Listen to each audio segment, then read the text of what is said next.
Alright, here we are. We're going to do a short little video of how to install our 4-arrow quiver. We're at High Tech Profile, so they actually do the laser cutting and manufacturing of these quivers. We lace them up in-house, and yeah, there's nothing to it. Pretty simple. Stick with us.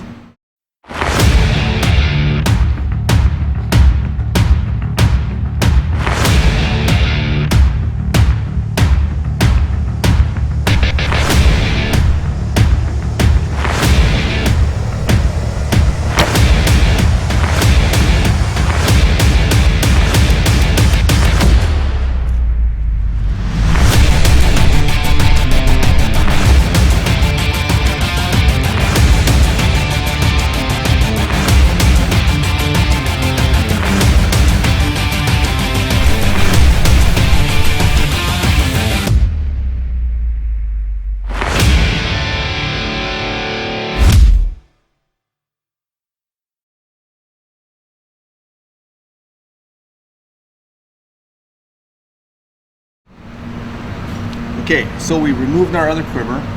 This quiver is fine. I'm just getting a new one. I'm just doing a little video on how to install our 4-arrow quiver. So when you get your quiver, it shows up in a box, all pretty.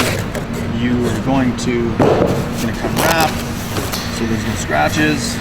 And here's our quiver. This quiver is going to match my bow a lot better than my last one. So that's why I'm upgrading to this one. So when you get your quiver, these brackets, they're just a strap-on bracket. It's got some nice soft foam, real grippy foam, and it just protects the finish of your bow. And it's just a Velcro strap goes around. And when you take your bow apart, like I got a 2-piece big stick Archery Assassin, it comes apart in the handle, and I can put my 2 pieces together and strap it all together, and holds it really nice.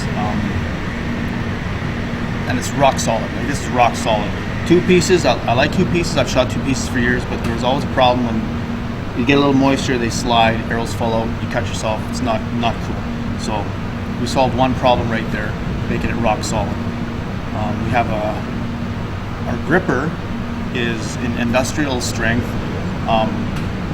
wear resistant rubber. So your arrows snap in really hard. These don't wear out, and they're just everything's rock solid. I'm trying to make everything rock solid so it's nice and safe. Our hood, our foam, is the same foam used in 3D targets. So, and we're going to get to that, but it's a really dense foam. It's not like extruded polystyrene or whatever it is, where the more you use it, the worse it gets. These ones come with a predetermined hole, like this, right from. We actually pour these ourselves, and we have a mold.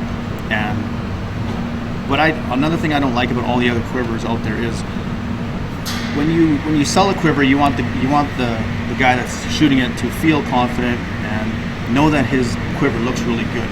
So if he's throwing his heads in everywhere, the bottom end looks like crap, in my opinion. So what we did is we give you predetermined holes, so you don't even have to think. You just put your arrows in, and you've got fletching clearance. Everything's good to go.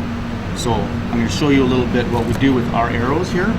So we have a 2-blade, this is a 2-blade head, 2-blade hood.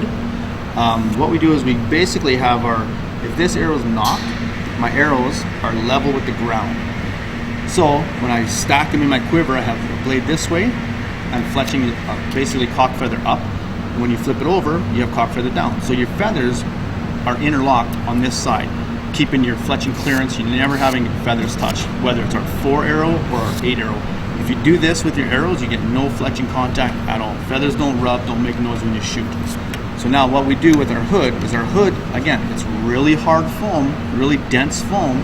So what you have to do is you have to blast a broadhead, nice sharp broadhead, and put those holes in there before you start going into the field and just loading her up. So what you want to do is make sure that you're on something solid. And I'm going to use this foam because I don't want to mess up my hood, get my hood dirty from being on this table. So what you want to do is you want to start your arrow roughly where it's going to be, and you want to just push it in.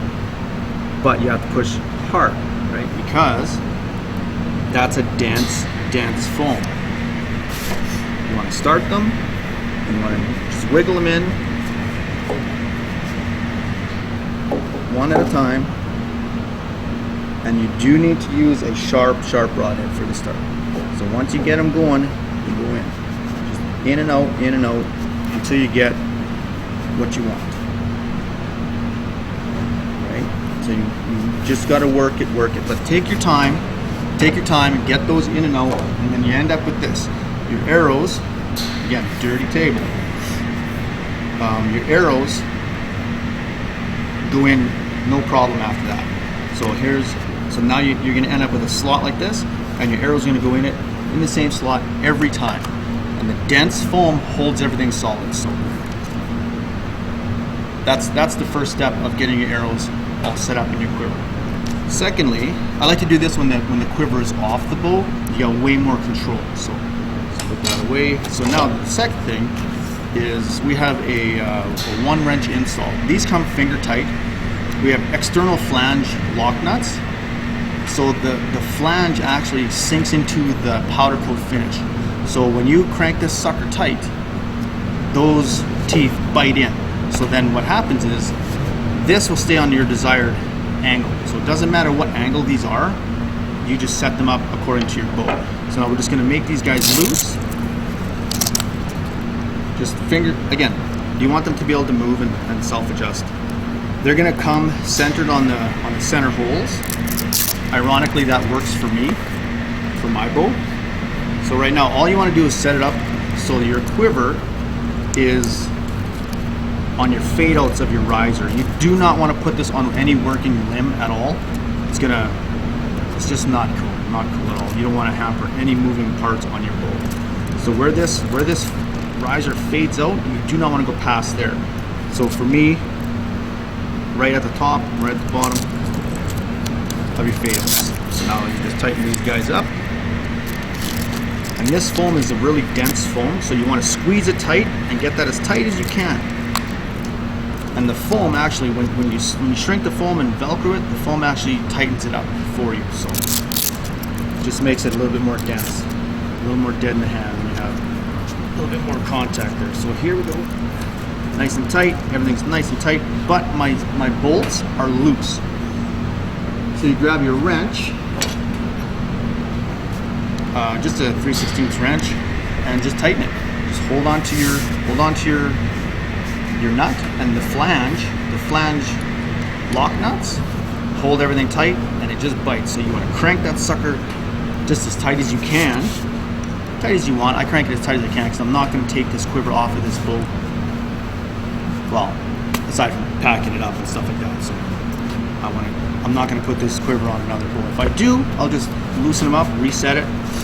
And our 8-arrow quiver has riser brackets, they're called. They're an extension right here, so you can, if you have a taller riser, you can adjust your quiver up or down, forward or back, whatever's comfortable for you. So, and those are about 3 inches. You can have an offset because your hood is bigger, your arrow grippers are wider, your arrows are wider at the bottom. So if you want to recess it back so your arrows aren't sticking out past your bottom limb with the 8-arrow, that's usually what people go with, is those. It's called a riser bracket. So this is basically done now. It's rock solid. It's not going to move, and we're just going to load it full of arrows, and I'll show you how it looks.